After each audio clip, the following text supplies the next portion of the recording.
어느덧 2026년이 4월을 지나 5월을 향해 가고 있는 때에 이르렀습니다. 12월까지 있는 한 해가 절반인 6월을 향해 가고 있는 이때, 그러니까 거의 절반을 향하고 있지 않습니까? 체감상으로는 전혀 그렇지 않은데 말이죠.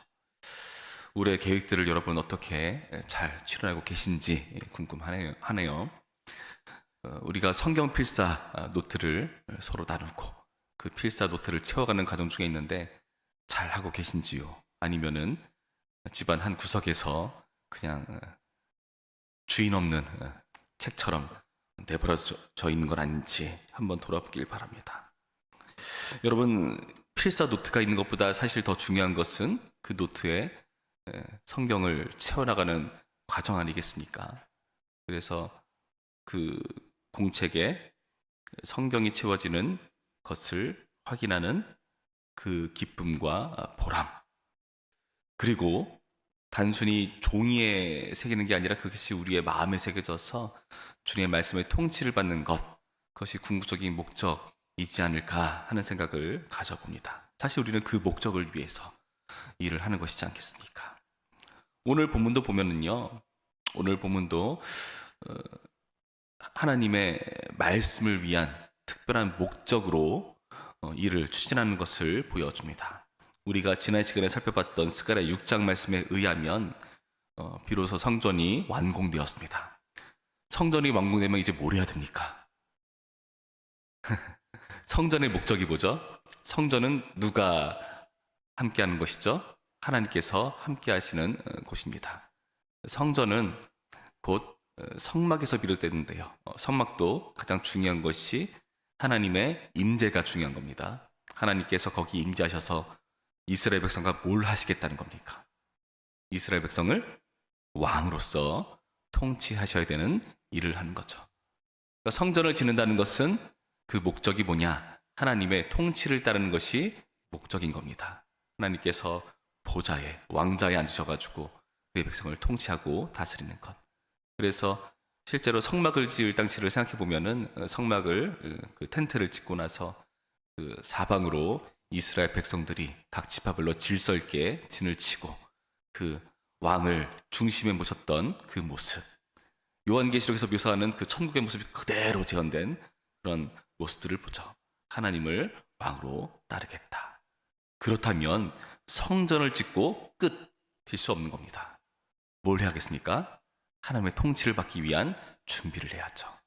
하나님의 통치는 그분의 말씀으로부터 비롯되는 법입니다.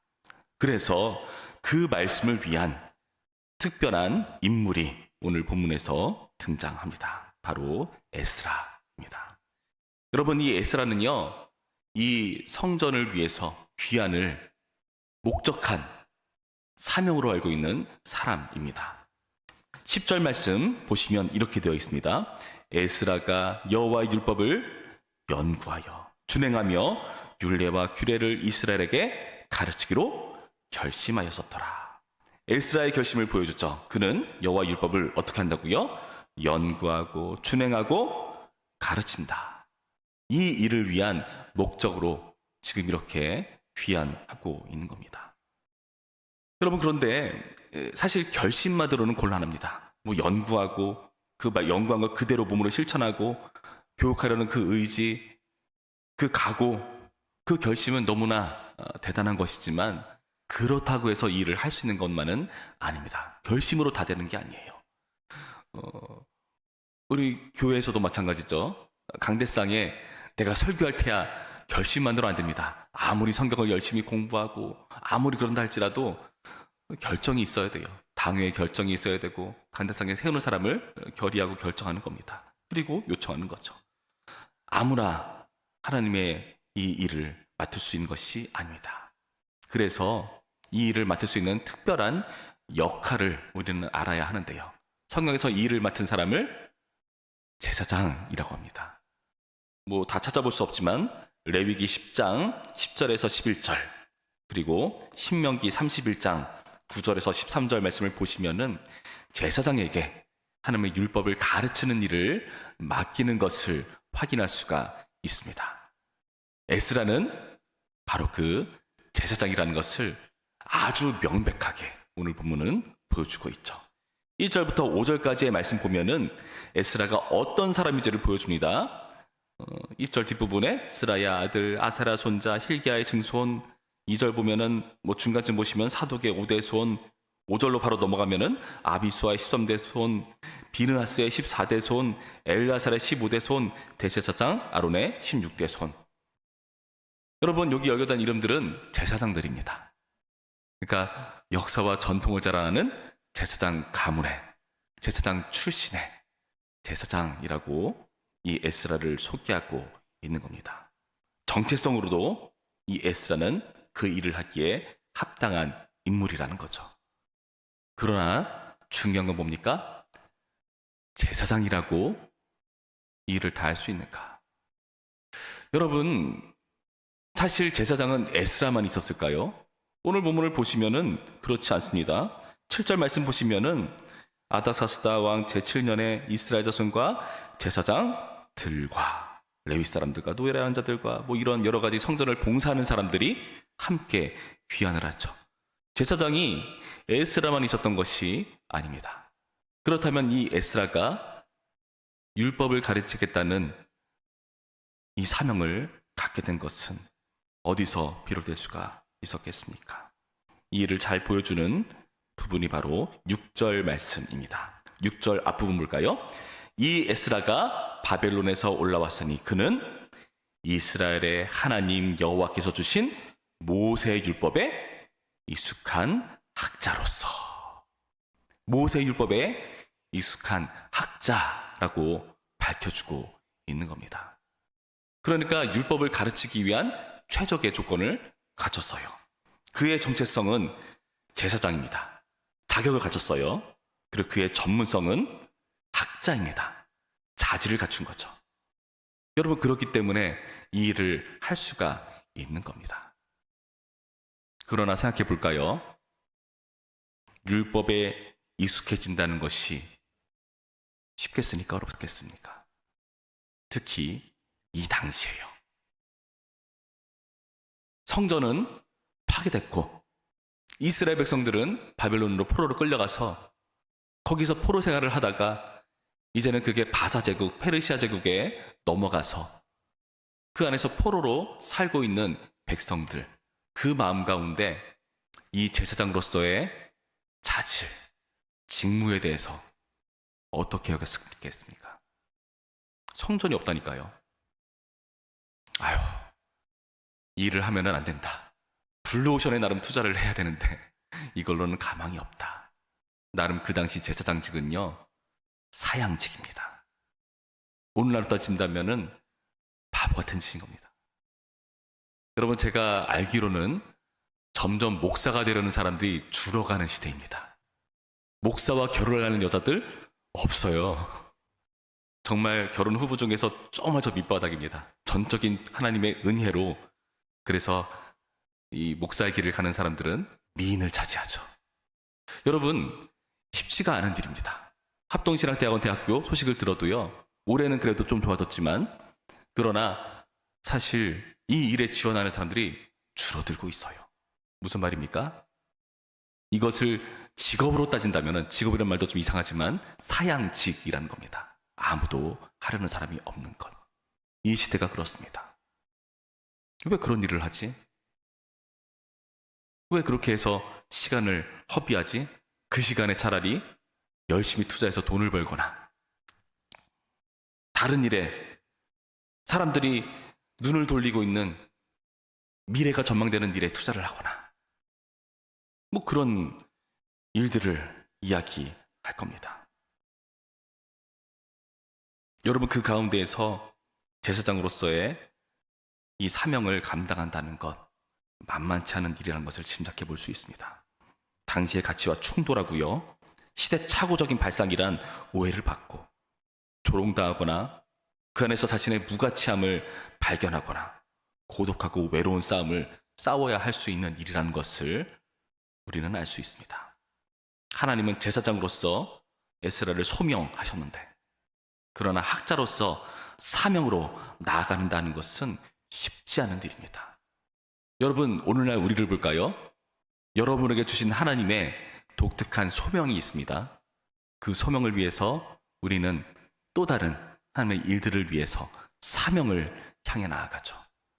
그 일을 하는 것이 쉽습니까? 어렵습니까? 궁극적으로 그 모든 목적은요, 여러분이 무슨 일을 하든 간, 그게 집안에서 살림살이를 하는 일이건, 자녀를 키우는 일이건, 그리고 내가 어떤 사업이나 연구나 이런 발전적인 일을 하는 것이건, 그 목적이 바로 하나님 나라를 위한 일들이라면, 하나님을 알고 그를 알게 만드는 복음적인 사역이라면 여러분 다 맞는 건데요. 그 일을 하는 것이 쉽겠습니까? 어렵겠습니까? 만만치가 않다는 것 여러분 다 경험했을 겁니다. 그러나 오늘 본문을 보시면 이 에스라를 도우시는 손길이 있다는 것을 분명히 밝혀주고 있습니다. 6절 말씀 뒷부분을 볼까요?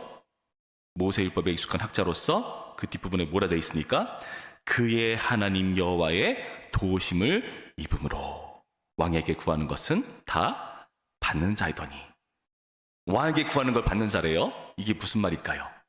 일단 이 궁극점을 가지고 또 다른 구절을 찾아봅니다. 9절 말씀 볼까요? 9절 말씀. 사실 7절부터 읽어야 되는데 7절부터 9절까지의 말씀을 9절이 정리해 줍니다. 9절 말씀. 우리 9절 말씀 함께 읽어봅니다. 시작. 첫째 달 초하루에 바벨론에서 길을 떠났고 하나님의 선한 손에 도우심을 입어 다섯째 달 초하루에 예루살렘에 이르니라. 모두 다 하나님의 도우심으로, 이 도우심은 손이란 뜻입니다. 하나님의 손으로 이 일들을 감당할 수 있었다. 아닥사스다 왕의 마음을 움직일 수 있었고요.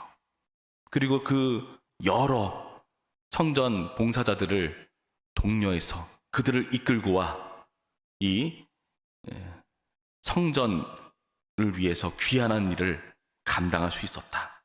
한 4개월 정도 소요됐다고 합니다. 그 정도의 이 예루살렘에 이룰 수가 있었다 밝혀주고 있습니다.